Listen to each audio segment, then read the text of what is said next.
ધોરણ 11 વિષય મનોવિજ્ઞાન પાઠ 6નો આજે ત્રીજો ભાગ. લાંબા ગાળાની અને ટૂંકા ગાળાની સ્મૃતિ વચ્ચેના તફાવતો. પહેલા ભાગની અંદર આપણે લાંબા ગાળાની સ્મૃતિ અને ટૂંકા ગાળાની સ્મૃતિ અંગે માહિતી પ્રાપ્ત કરી ચૂક્યા છીએ.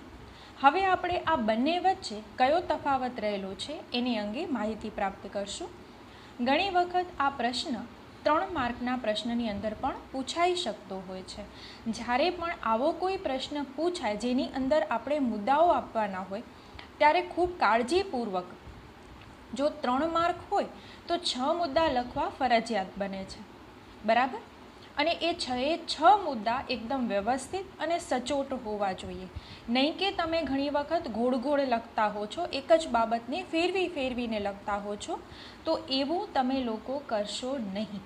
જે 6 સચોટ મુદ્દા છે એના ઉપર જ આખો પ્રશ્ન આધારિત હોય છે. હવે આપણે લાંબા ગાળા અને ટૂંકા ગાળા વચ્ચે કયો તફાવત રહેલો છે એ અંગે માહિતી પ્રાપ્ત કરીશું. ટૂંકા ગાળાની સ્મૃતિ, જેને STM એટલે કે શોર્ટ ટર્મ મેમરી તરીકે ઓળખવામાં આવે છે, અને લાંબા ગાળાની સ્મૃતિ, જેને લોંગ ટર્મ મેમરી તરીકે ઓળખવામાં આવે છે, એના તુલનાત્મક અભ્યાસો કેટલાક મનોવૈજ્ઞાનિકોએ કર્યા છે. એમાં પહેલો મુદ્દો, ટૂંકા ગાળાની સ્મૃતિમાં માહિતીના સંગ્રહની અવધિ એટલે કે એનો સમય, એટલે કે માહિતી કેટલા સમય સુધી સંચિત થઈ શકે છે એ સમય છે 2 થી 30 સેકન્ડ સુધીનો સમય. ટૂંકા ગાળાની સ્મૃતિમાં માહિતી કેટલો સમય સંગ્રહ થઈ શકે તો કે 2 થી 30 મિનિટ સુધી. જ્યારે લાંબા ગાળામાં માહિતી સંગ્રહની શક્તિની કોઈ પણ અવધિ હોતી નથી. એટલે કે એ લાંબા ગાળામાં 6 મહિના પણ યાદ રહી શકે, 3 મહિના પણ યાદ રહી શકે, 1 વર્ષ પણ યાદ રહી શકે અને જીવન પર્યંત પણ યાદ રહી શકે છે. એની કોઈ પણ અવધિ હોતી નથી. બીજું, ટૂંકા ગાળાની સંગ્રહ શક્તિ સીમિત હોય છે, એટલે કે એની મર્યાદા છે.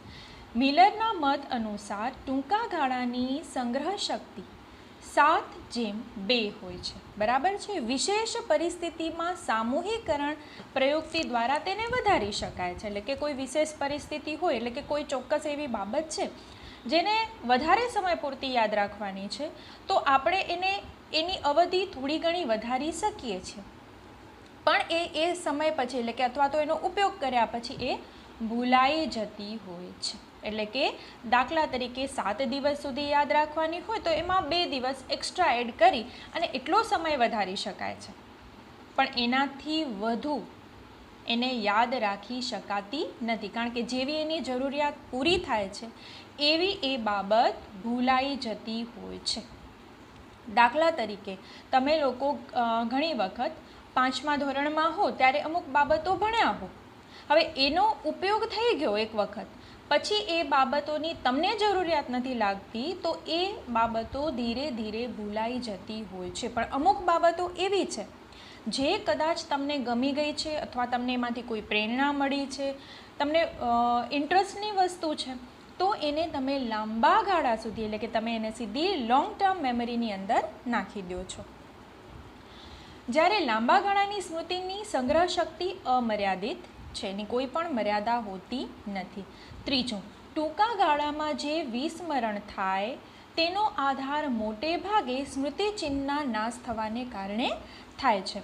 કે ટૂંકા ગાળાનું વિસ્મરણ એટલે કે જે બાબતો ભૂલાઈ જાય છે એનું કારણ શું છે તો કે જે સ્મૃતિચિહ્ન છે એ નાશ પામે છે, જેના કારણે એ બાબત યાદ રહેતી નથી. જ્યારે લાંબા ગાળાની સ્મૃતિની માહિતીનું વિસ્મરણ લાંબા સમય સુધી પુનરાવહન થવાને કારણે, એટલે કે જો એનો સતત ઉપયોગ થાય છે તો શું થાય છે, એ લાંબા ગાળા સમય, એટલે કે લાંબા ગાળાની પરિસ્થિતિમાં પણ તમને યાદ રહે છે. જેમ કે કોઈ શહેરમાં વર્ષો પછી જવાનું થાય તો રસ્તાઓ શોધવામાં મુશ્કેલી પડે છે, બરાબર છે. હવે ત્યાં શું થયું કે ઘણા સમય પછી તમે ત્યાં ગયા, તો વર્ષો પછી જો એ પરિસ્થિતિની અંદર તમે પાછા મુકાવો છો તો ધીરે ધીરે યાદ આવે છે, પરંતુ જો એનું પુનરાવહન નથી થતું, બરાબર, જો એને ફરીથી એ પરિસ્થિતિમાં મૂકવામાં નથી આવતી ને, તો શું થઈ જાય છે એ યાદ ભૂલાઈ જાય છે, એટલે કે એ મેમરી ભૂલાઈ જાય છે. એટલે લાંબા ગાળાની સ્મૃતિમાં કઈ બાબતો હોય છે? જે બાબતોનું પુનરાવહન થતું હોય છે, એટલે કે વારે વારે એ બાબતો રિપીટ થાય છે, તો એ તમને લાંબા સમય સુધી યાદ રહી જતી હોય છે. ચોથું છે, ટૂંકા ગાળામાં માહિતીનું પુનરાવહન ઘણી જ આસાનીથી અને આપમેળે થઈ જાય છે, જેથી વ્યક્તિ ટૂંકા ગાળાની સ્મૃતિમાં ખૂબ જ આસાનીથી માહિતી યાદ રાખી શકે છે. જ્યારે લાંબા ગાળાની સ્મૃતિમાં માહિતીનું પુનરાવહન ઘણું કઠિન હોય છે. કદાચ આ જ કારણે લાંબા ગાળાની સ્મૃતિને વ્યક્તિ કોઈ વિશેષ પરિસ્થિતિમાં ઈચ્છે તો પણ યાદ કરી શકતી નથી. હવે આ કેવી રીતે? તો કે ઘણી વખત એવું હોય કે તમારી યાદમાં એ વસ્તુ તો છે જ, પણ તમે કહીએ ને કે હૈયે છે પણ હોઠે નથી આવતું. તમને ખ્યાલ છે, પરંતુ એ માહિતી તમને ચોક્કસ એ જ રીતે, જે રીતે તમે જોઈ છે કે યાદ રાખી છે, એ પરિસ્થિતિમાં યાદ નથી આવતી, પણ એ મેમરી તો તમારામાં સેવ છે જ. પરંતુ બાદમાં તે કેવી રીતે? આપમેળે પોતાની રીતે જ, ખાસ પ્રયત્ન કોઈ કરવો નથી પડતો અને એ માહિતી યાદ આવી જતી હોય છે. આ ઘટનાને મનોવૈજ્ઞાનિકો જીભને ટેરવે સ્મૃતિની ઘટના કહે છે. પાંચમો મુદ્દો, ચેતાતંત્રના શારીરિક પુરાવાઓ અનુસાર લાંબા ગાળાની સ્મૃતિ અને ટૂંકા ગાળાની સ્મૃતિ એવા બે પ્રકારના સ્મૃતિતંત્ર છે, જે અલગ અલગ નિયમો અને અલગ અલગ સિદ્ધાંતોને આધારિત છે. આપણે સ્મરણ અંગે માહિતી પ્રાપ્ત કરી. હવે આપણો બીજો મહત્વનો અગત્યનો મુદ્દો છે વિસ્મરણ. કારણ કે વિસ્મરણને સમજવા પહેલાં સ્મરણ શું છે ને એને સમજવું જરૂરી બને છે, જે માહિતી આપણે અગાઉ પ્રાપ્ત કરી ચૂક્યા છીએ. હવે આપણે જઈએ વિસ્મરણ તરફ. તો વિસ્મરણનો અર્થ અને તેના નિર્ધારકો. વિસ્મરણ એ સ્મૃતિનું નિષેધક અંગ છે, જેને તમે નેગેટિવ સાઇડ પણ કહી શકો. ગોલ્ડાર્ડ વિસ્મરણને એક નિષેધક સ્મૃતિ તરીકે ઓળખાવે છે. જ્યારે પણ આપણને કોઈ માહિતી શીખ્યા હોઈએ અને પછી જ્યારે તે માહિતીનું પુનરાવહન કરીએ, એટલે કે ફરીથી એને યાદ કરીએ, તો તે પૂર્ણ સ્વરૂપમાં ન થાય ત્યારે તે પ્રક્રિયાને શું કહેવામાં આવે? વિસ્મરણ કહેવામાં આવે. એટલે કે સ્મરણનું ઉલટું. એ જ પરિસ્થિતિમાં તમને યાદ આવતી નથી, તો એ પ્રક્રિયાને શું કહેવામાં આવશે? વિસ્મરણ કહેવામાં આવશે. મોટા ભાગના લોકો વિસ્મરણને એક શાપ ગણે છે, પરંતુ ખરા અર્થમાં જોઈએ તો વિસ્મરણ એક વરદાન પણ છે. તમે કહેશો કે વરદાન કેવી રીતે? તો ઘણી બાબતો એવી છે જે આપણે યાદ રાખવા ઈચ્છતા નથી, અથવા તો એને યાદ રાખવાથી આપણે નુકસાન થઈ શકે છે. એટલે કે આપણા જીવનની જે ખરાબ બાબતો છે, નેગેટિવ બાબતો છે, જેને આપણે જો આપણી મેમરીમાંથી હટાવીએ તો આપણે આસાનીથી અને સુખમય જીવન વિતાવી શકીએ છીએ. તો આ શેના આભારે છે? વિસ્મરણને આભારે છે, જેને તમે ક્યારેય યાદ કરવા ઈચ્છતા નથી. તો વિસ્મરણ છે એક શાપ નથી, બલકે એક વરદાન પણ છે. આપણે જ્યારે કોઈ માહિતી શીખ્યા હોઈએ અને પછી જ્યારે એ માહિતીનું પુનરાવહન કરીએ તો તે પૂર્ણ સ્વરૂપમાં ન થાય ત્યારે આ પ્રક્રિયાને વિસ્મરણ કહેવામાં આવે છે. મોટાભાગના લોકો વિસ્મરણને શાપ ગણે છે, પરંતુ એ શાપ નથી. શું છે? વરદાન છે. આપણા જીવનમાં બનેલી દુઃખદ બાબતો આપણને રોજ રોજ યાદ રહેતી હોય તો આપણું જીવન કેટલું દુઃખી થઈ જાય. જો સતત એ જ બાબતો યાદ રહેતી હોય તો તમે આગળ વધી શકતા નથી, એમાં તમને અવરોધ ઉત્પન્ન થાય છે. પરંતુ એવું થતું નથી. આપણે એને દૂર કરવાની ઈચ્છા રાખીએ છીએ તો આપણે નેગેટિવ બાબતોને ભૂલી જઈને દૂર પણ કરી શકીએ છીએ. હવે છે વિસ્મરણની વ્યાખ્યાઓ. એબિંગહોસ વિસ્મરણને આવી રીતે વ્યાખ્યાન્વિત કરે છે કે વિસ્મરણ એ એક નિષ્ક્રિય માનસિક પ્રક્રિયા છે. વિસ્મરણ શું છે? તો કે એક નિષ્ક્રિય માનસિક પ્રક્રિયા છે. જ્યારે મિલ્ટન, મુલર, જેનકિન્સ અને ડેલનબેક એવું કહે છે કે વિસ્મરણ એ એક નિષ્ક્રિય માનસિક પ્રક્રિયા નથી, પરંતુ એક સક્રિય માનસિક પ્રક્રિયા છે, કારણ કે એ પણ પોતાનો ભાગ તો ભજવે જ છે. એટલે એ પણ કેવી છે? સક્રિય છે, કાર્યરત છે. વિસ્મરણના નિર્ધારકોની વાત કરીએ તો વિસ્મરણનો દર ખૂબ જ ઝડપી હોય છે. 20 મિનિટમાં કેવળ 58% યાદ રહે છે અને 1 કલાકમાં માત્ર 44% યાદ રહે છે. 1 દિવસ બાદ 34% યાદ રહે છે અને 6 દિવસ બાદ માત્ર 25% અને 31મા દિવસે માત્ર 21% જ યાદ રહે છે. આમ આપણે જે કંઈ માહિતી શીખ્યા હોઈએ તે પૂર્ણ એટલે કે આપણે સંપૂર્ણ રીતે ભૂલી જતા નથી. વિસ્મરણ માટે અનેક કારણો જવાબદાર છે. તેમાં સંકેતાકનની નિષ્ફળતા, દ્રઢીકરણની નિષ્ફળતા, ક્ષય, અવરોધ, પ્રેરિત વિસ્મરણ અને પુનઃપ્રાપ્તિની નિષ્ફળતા એ ખૂબ જ અગત્યનો ભાગ ભજવે છે. આ બાબતોને આપણે હવે વિસ્તૃતપૂર્વક જાણીએ.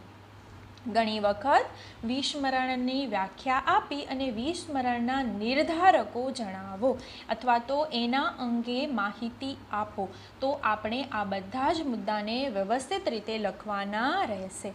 એમાં પહેલો જ મુદ્દો છે સંકેતાકનની નિષ્ફળતા. રોજબરોજના જીવનમાં આપણે અસંખ્ય બાબતોના સંપર્કમાં આવીએ છીએ, પરંતુ આશ્ચર્યની બાબત એ છે કે તેમાંથી આપણને થોડી ઘણી બાબતોનું જ સંકેતાકન થયું હોય છે. બધી જ બાબતોનું સંકેતાકન થતું નથી. હજારો વખત જોયેલી વસ્તુ પણ સહેલાઈથી યાદ રાખી શકાતી નથી. આ માટે આપણા માનસ પટ ઉપર જરૂરી સંકેતાકનની પૂરતી નિષ્ફળતા જવાબદાર છે એવું માનવું જ રહ્યું.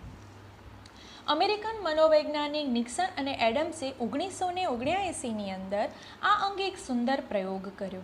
તેમણે મોટી સંખ્યામાં પ્રયોગપાત્રને પેની, અમેરિકાનું એક નાણું છે એ દોરવાનું કહેવામાં આવ્યું. હવે આપણે જાણીએ છીએ કે આપણે રોજબરોજ નાણાંનો ઉપયોગ તો કરીએ જ છીએ, પરંતુ રોજબરોજ ઉપયોગ થવા છતાં પણ આપણે એને બરાબર રીતે અથવા તો એના અંગે તમને કોઈ ડિટેલમાં પ્રશ્ન પૂછવામાં આવે તો ઘણી વખત જવાબ આપી શકતા નથી.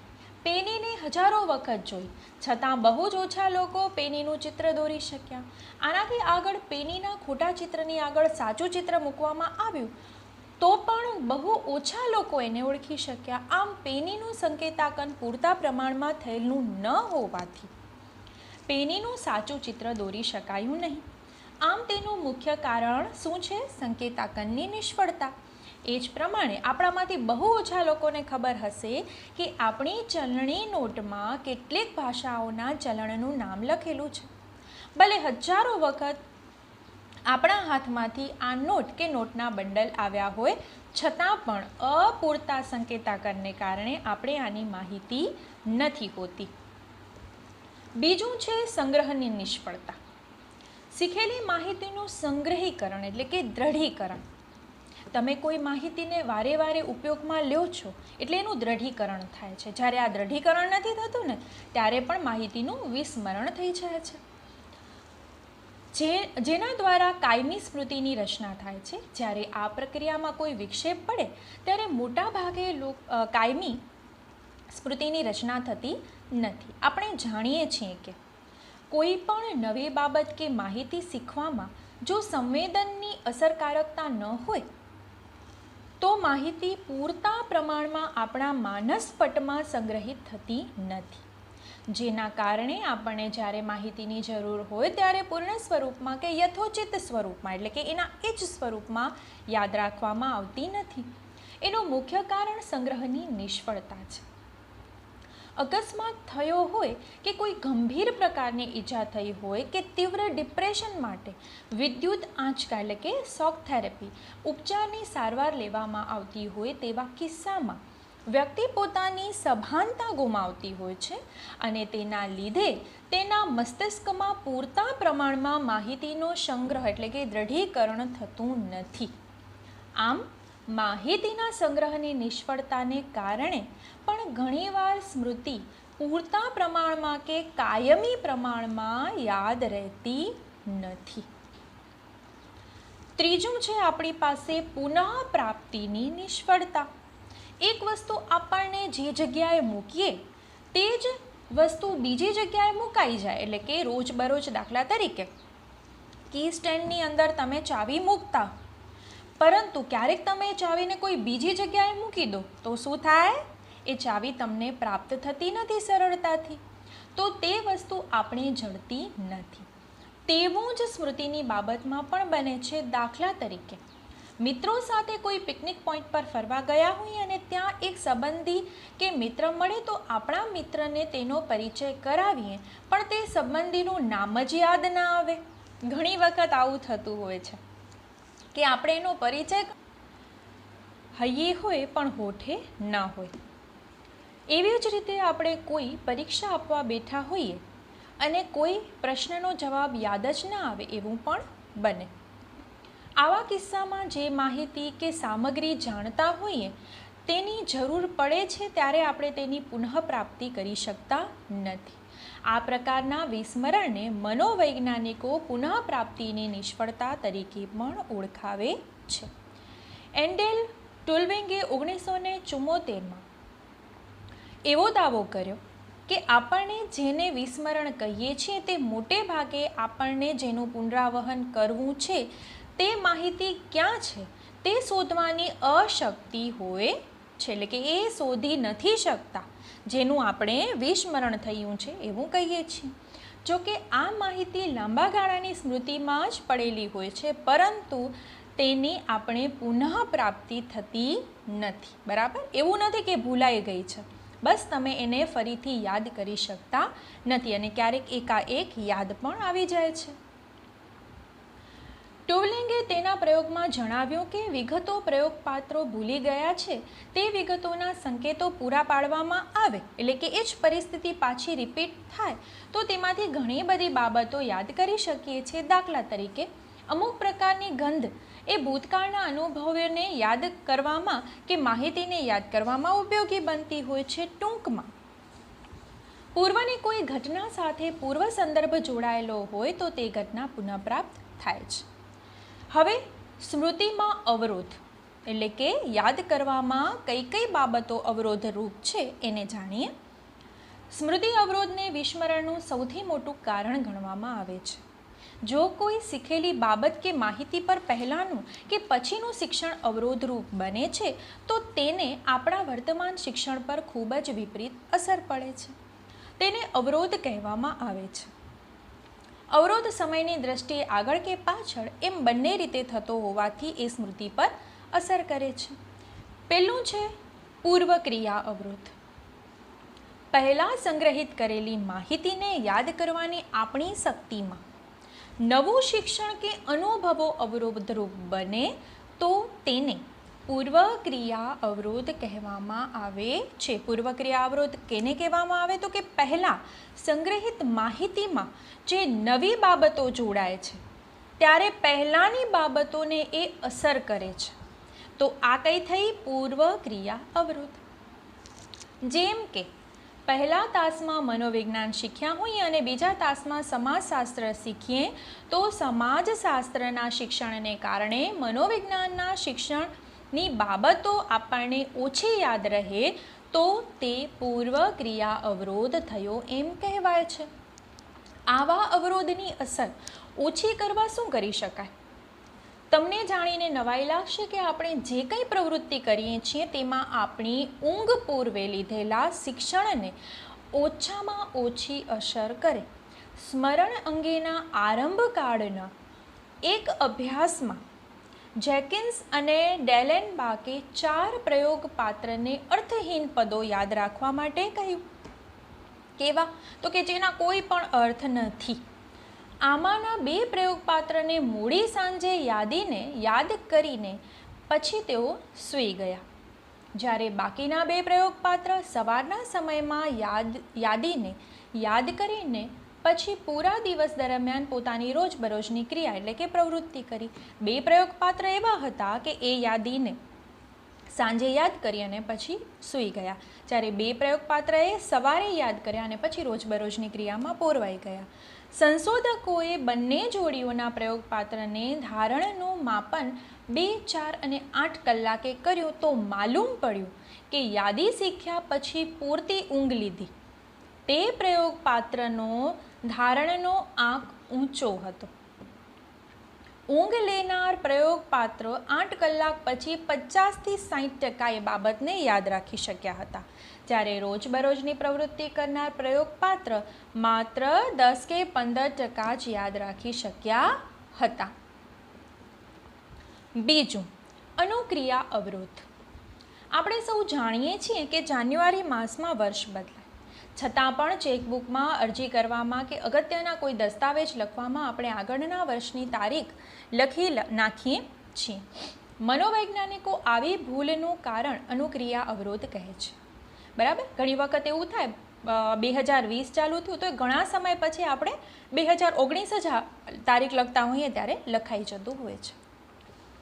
લાંબા ગાળાની સ્મૃતિમાં કોઈ સામગ્રી, માહિતી કે અનુભવો સંગ્રહાયેલા હોય અને જો નવી માહિતી કે અનુભવોને યાદ કરવાની આપણી શક્તિમાં તે આડે આવે તેને અનુક્રિયા અવરોધ કહેવામાં આવે છે. વર્ગમાં પ્રથમ તાસમાં અંગ્રેજી વિષય શીખ્યા હોઈએ અને બીજા તાસમાં ગુજરાતી વિષય શીખીએ તો અંગ્રેજીનું શિક્ષણ ગુજરાતી વિષયના શિક્ષણમાં કેવું બને છે? અવરોધરૂપ બને છે. આવા અનુક્રિયા અવરોધને નિષેધક સંક્રમણ પણ કહેવામાં આવે છે. આવી પરિસ્થિતિમાં નવી અને જૂની પ્રતિક્રિયા વચ્ચે સ્પર્ધા થાય છે. તેનાથી અવરોધની પરિસ્થિતિ સર્જાય છે એમ પણ માનવામાં આવે છે. હવે અવરોધ તો થયા, પરંતુ આપણે આપણી સ્મૃતિમાં કયા કયા ફેરફારો એટલે કે કઈ કઈ સુધારણાઓ કરી શકીએ છીએ? તો હવે આપણે સ્મૃતિ સુધારણા અંગેની માહિતી પ્રાપ્ત કરીએ, કારણ કે આપણી પાસે જો સમસ્યા છે તો સમસ્યાનું નિવારણ પણ છે. આપણે આપણી સ્મરણ શક્તિને કઈ રીતે વધુને વધુ ઉન્નત બનાવી? સ્મૃતિ સુધારણા માટે વધુને વધુ પ્રયોગો કરવામાં આવ્યા છે, પરંતુ સ્મૃતિ સુધારણા માટે કોઈ રામબાણ કે જાદુઈ ઉપાયો નથી. ઘણા લોકોના મુખે સાંભળવા મળે છે કે બદામ ખાવાથી યાદશક્તિ સુધરે છે, જે વાત તદ્દન સાચી ન પણ હોય. પરંતુ સ્મૃતિની સુધારણા માટે જ્ઞાન કે મહાવરાની જરૂર પડે. અહીં સ્મૃતિ સુધારણા માટે ઉપયોગી એવી કેટલીક અભ્યાસી ટેવો અને પ્રયુક્તિઓનો નિર્દેશ કરવામાં આવ્યો છે. તો આપણે એ અંગે માહિતી પ્રાપ્ત કરીએ. પહેલું, ગોઠવણી. જે તે બાબત યથાસ્થાને હોવી એનું નામ ગોઠવણી. આપણે જે કંઈ શીખ્યા હોઈએ તેની પુનઃપ્રાપ્તિ લાંબા ગાળાની સ્મૃતિમાંથી કરીએ છીએ. લાંબા ગાળાની સ્મૃતિમાં સામગ્રી કે માહિતીને સંગ્રહિત કરવા માટે ગોઠવણ થતી હોય છે, તે જ રીતે આપણને યાદ રહેતી હોય છે. દાખલા તરીકે કોઈ આપણને 12 માસના નામ પૂછે તો તરત આપણે કારતક, માગશર, પોષ, મહા એમ બોલવા માંડીએ છીએ. એ જ રીતે ABCDEFG કે જાન્યુઆરી, ફેબ્રુઆરી, માર્ચ, એપ્રિલ, મે, જૂન એ રીતે ગોઠવણના રૂપમાં જ યાદ રાખીએ છીએ. જે કંઈ માહિતી આપણને શીખવી છે તેની ચોક્કસ રીતે વ્યવસ્થા કે ગોઠવણી કરીએ તો આપણી સ્મરણ પ્રક્રિયાને તે ખૂબ જ મજબૂત ટેકો આપે છે. દાખલા તરીકે નીચે લખેલી વિગતોને વાંચો અને તેમાંથી જેટલી યાદ રહે તે કાગળ પર લખો. આ પ્રયોગ તમે અત્યારે ઘરે બેસીને કરી શકો છો કે પહેલાં બધી જ બાબતોને વાંચી જાઓ અને પછી તમે એને તમારી નોટબુકની અંદર લખો. તમે જોશો કે તમને ઉપરની માહિતી યાદ રાખવામાં મુશ્કેલી પડશે, પરંતુ હવે તમે તેને આ રીતે ગોઠવીને યાદ રાખો કે દાખલા તરીકે પીણા, તો પીણા કેટલા છે એના નામ. ફળ, તો ફળ કેટલા છે. શાકભાજી, તો શાકભાજી કયા કયા છે. મીઠાઈ, તો મીઠાઈ કઈ કઈ છે. સૌંદર્ય પ્રસાધનો કયા કયા છે. કારણ કે ઉપર જે માહિતી હતી એ આડી અવળી હતી, પરંતુ નીચેના કોષ્ટકમાં માહિતી આપેલી છે કેવી છે? ગોઠવણવાળી છે. તો એ તમને વધારે ઝડપથી અને સરળતાથી યાદ રહી જાય છે. બીજું, અતિશિક્ષણ. કોઈ પાઠ કે વિષયને સંપૂર્ણ રીતે શીખી લીધા બાદ પણ જો તેનો મહાવરો ચાલુ રહે તો તેને અતિશિક્ષણ કહે છે. કોઈ પણ બાબતને વારંવાર યાદ કરવી તો તે અતિશિક્ષણ કહેવાય. અભ્યાસોથી એવું પુરવાર થયું છે કે જ્યારે કોઈ વ્યક્તિ કોઈ વિષયનું અતિશિક્ષણ કરે છે તો તેનાથી પાઠનું સાહચર્ય મજબૂત બને છે અને શીખેલી બાબતોનું લાંબા સમય સુધી સ્મરણ રહે છે. આપણે જ્યારે પ્રાથમિક શાળામાં હતા ત્યારે જે ગાયેલા ગીતો, કાવ્યો, પ્રાર્થના, આંક કે પલાખા શીખ્યા તે મોટી ઉંમરે પણ બહુ સહેલાઈથી યાદ રહી જાય છે. આનું કારણ શું છે? તો કે એ સામગ્રીનું અતિ શિક્ષણ થયેલું છે, એટલે કે વારંવાર એ બાબતો રિપીટ થઈ છે. આ વિષયના અભ્યાસીઓ એમ માને છે કે જો આપણે કોઈ પણ સામગ્રીનું અતિ અધ્યયન કરીએ તો તે સામગ્રી વધારે સારી રીતે અને દીર્ઘકાળ સુધી તમને યાદ રહી જતી હોય છે. કોઈ પણ બાબતને યાદ રાખવા માટે લઘુત્તમ મહાવરો કરવા કરતાં મહાવરો જેટલો વધુ હશે તેટલું શિક્ષણ આપણે વધારે યાદ રહી જશે. ત્રીજું છે આપણી પાસે અંતરીકૃત વિરુદ્ધ સળંગ પદ્ધતિ. આપણે જોયું કે પરીક્ષામાં સારું પરિણામ લાવવા માટે મોટાભાગના વિદ્યાર્થીઓ ગોખણપટ્ટી કરતા હોય છે, પરંતુ સ્મરણ વિશેના અભ્યાસોમાં એવું જોવા મળ્યું કે કોઈ પણ અભ્યાસ સામગ્રીને એક બેઠકે જ કલાકો સુધી જરા પણ વિશ્રાંતિ કે વિરામ લીધા વિના તૈયાર કરીએ તો તેના કરતાં અભ્યાસ સામગ્રીને અલગ અલગ બેઠકોમાં વહેંચી એટલે કે એને અંતરીકૃત કરી તો તેનું પરિણામ વધારે સારું પ્રાપ્ત થાય છે.